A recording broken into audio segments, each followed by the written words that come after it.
Hey guys, what's up? Welcome back to another NBA Supercard video on the channel, and today we're going to be going over the court domination preview, and I'm going to be telling you guys so far what I know about building yourself a court domination deck and how you're going to be winning games. Now, one thing I must say, I'm not the most experienced when it comes to this. Obviously, I've played some WWE Supercard, but I'm not experienced. I have not played consistently, and I've only played a couple ring dominations, and I'm really just starting to get into the strategy.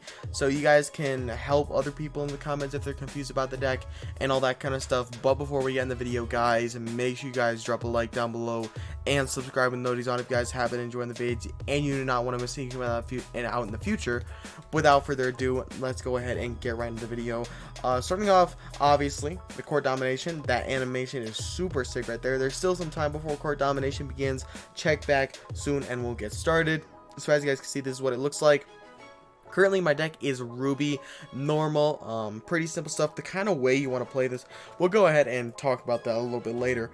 But to start off, I kind of want to talk about how you're going to go ahead and play court domination. If you guys have not played WWE Supercard, it is the same as ring domination from WWE Supercards. So if you've played that, you know what we're going to here. But in the help center, there is a court domination. So this is what you can go ahead and check out. This is the instructions on how to play it. Court domination challenges you to fight for total court control.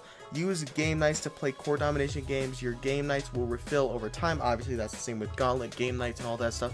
In this event, your player's alignment is used to initiate challenges to battle for control of the court. So let's say like your opponent places a card in the middle of the 3x3 court, right? Let's say they place one in the very middle. If you have an up arrow card and you put it below him, it's gonna attack him because the arrow is pointing towards the card. So that's pretty much what that's saying.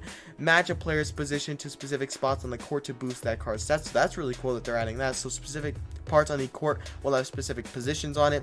Whether if you put a position there, the correct position is going to give you a boost.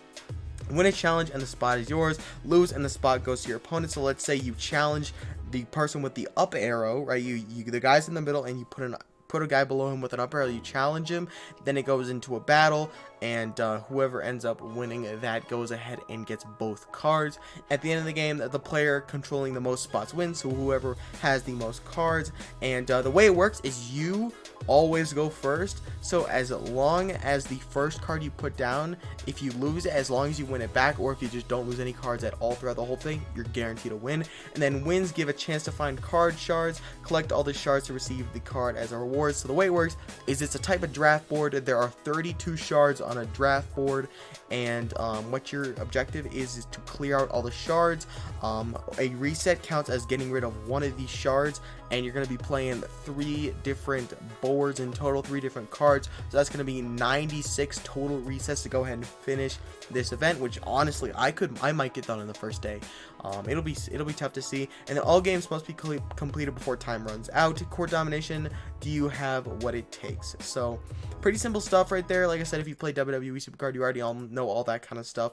But the strategy that I've been kind of hearing a lot of people talking about, currently this is the deck I'm running with. What you want to do is you want to run as close to bottom tier Ruby as possible, and make sure you guys are in Ruby tier, just so you guys can go ahead and earn yourself the Bam Out of Bio, because you must have a base tier plus, a base tier Ruby plus, whatever, anything above Ruby, to go ahead and unlock the Bam Out of Bio. Because the way it works is the first card you go ahead and challenge in court domination is 1 tier lower than your deck tier. So I'm a Ruby, so I'm gonna go ahead and earn a sapphire first on the first board. Next board is a Ruby, and then the next one is the Ruby event card. So that's how it's gonna work.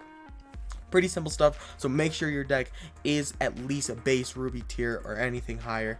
Like I said, the strategy that I'm going with and a lot of people have heard about is cornering. So the way that works is you want to corner off a card so you're guaranteed to have it. And a good example of this is, let's go back to the helper real quick, because that's the only way we can actually see a board, right? So if we go to, where is it, help center, and then court domination, right? Let's say we're on this board, and let's say to start off I place one of my bronzes in my deck in the top right. As you guys saw, I had 2 bronzes in my deck. I placed a bronze here. He's gonna go ahead and challenge this guy right here. Well, he's probably gonna place one here or here, depending on where he wants to, and he's gonna challenge the bronze, and then he's gonna win the bronze.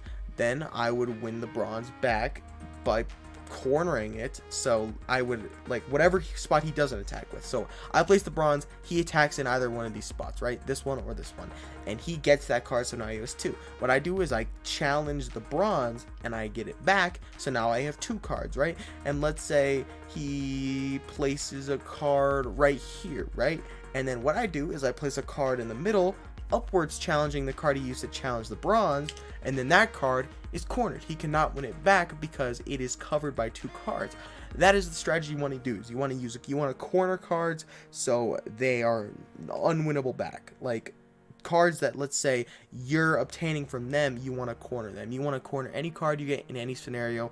And the reason like I said, you want to use bronzes is just to go ahead and lower your deck tier, and most of the time it really doesn't matter as long as you use the right cards and you at least have some pretty solid cards in your deck. You're pretty much guaranteed to at least win 5-4. You might lose 4-5 here and there. Like I said, I'm not a huge professional on this. There's the NBA Supercard Discord, which you can go ahead and check out, which is a lot more reliable than a source like me in this scenario because they know a lot more about the game. I'm currently looking at the Discord right now. I just kind of want to see what they're talking about in Court Domination. So a lot of the decks I'm seeing, this one has a Kobe, the Browner chick, TJ Warren, Goran Dragic, Big Mike, which is I believe is one of the females, another female Ruby, Tyler Johnson, a Pro Amari Stoudemire, Pro Emerald Zach Levine, and a gold, and that is barely Ruby tier. So that's the deck someone is running. So pretty simple stuff. That's one of the decks I see in there. Another deck I'm seeing is Pro Steph Curry, Pro Zach Randolph, Pau Gasol Ruby, another female Ruby, Derrick Rose Pro, DeAndre Jordan Pro, Terry Rozier Ruby, Pro female Sapphire, and then a single female Emerald, Jasmine Jones, and then a single Emerald Torian Prince, which barely gets them in Ruby tier. They're just asking if this is a good deck. I've heard that the lowest Ruby is gold. I could also make an Emerald Pro. And on YouTube say that you're not doing the sandbag method no more because they lower guys who won't be able to win. He wants to help the community. I'm just kind of reading through this right now. Sorry if seems like I'm stalling. I'm just trying to figure out a little bit more of a strategy, because like I said, I'm not super experienced when it comes to all this kind of stuff. But like I said, what I would recommend is keeping it pretty simple, trying to keep your deck as low tier as possible. Get it to as low of Ruby as you can. Get some good cards in there and just try and focus on cornering cards. So if they place a card in the top left and you challenge that, then make sure that you corner those cards so they can't get attacked, and those are cards that you have towards your guaranteed total at the end. That is pretty much the strategy that I'm going to be going with into this weekend. Like I said, as the weekend goes on, more strategies are going to come out and how to win. I'll make a video if I find out any that are going to be super useful to you guys. And also tell me if you want me to make a video on champions and how to win that, because right now I am struggling with champions, and I definitely would not mind going ahead and looking into it, figuring out how to go ahead and win, because right now, as you guys can see, I'm at 18 points, and a lot of the games you just lose. I've only won, what, 3 games? It's crazy, and obviously I kind of gave up after about these 2 losses. After game 7, I just kind of gave up because it was impossible to win. I want to look more into it, figure out how to win in champions, and if you guys want to see a video on how to win in champions, make sure to tell me in the comments. And another thing I forgot to mention earlier in today's earlier video is we got new card backs, so you got a free one. Obviously, you can go ahead and claim, so make sure you claim that. And obviously I still have mine. It might have already expired, if I'm being honest. I'm not exactly sure if it did. You guys can tell me in the comments if it did, but make sure you guys got your card back. If you did, good for you. It's a pretty sick card back. But yeah, guys, I believe that is going to be it for the video. I hope you guys enjoyed the video, and if you did, make sure to drop a like down below and subscribe with notifications on. But yeah, I'll see you boys in the next one. Peace out.